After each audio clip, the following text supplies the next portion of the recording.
Bienvenue dans cette analyse psychologique de la saison 2 de Squid Game.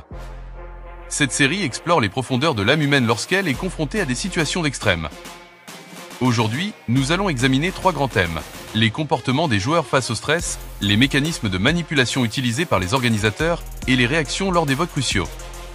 Accrochez-vous, car nous allons plonger dans l'esprit humain comme jamais auparavant. Les comportements des joueurs face au stress extrême.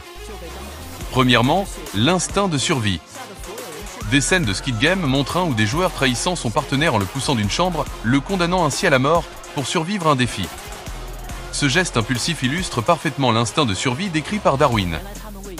Dans des situations de vie ou de mort, notre cerveau reptilien prend le dessus, nous poussant à des actions instinctives pour assurer notre survie, parfois au détriment des autres.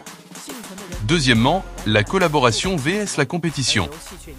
Des scènes montrent des joueurs s'unissant pour élaborer une stratégie pour mieux résoudre un problème complexe, malgré l'aspect compétitif du jeu.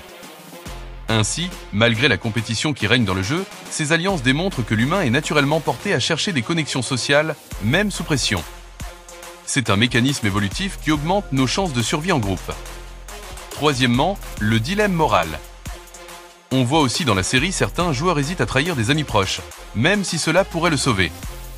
Ces dilemmes révèlent la lutte intérieure entre nos valeurs morales et notre instinct de survie. Ces choix, analysés dans la théorie des conflits moraux de Kohlberg, montrent comment chaque individu agit en fonction de son niveau de développement moral.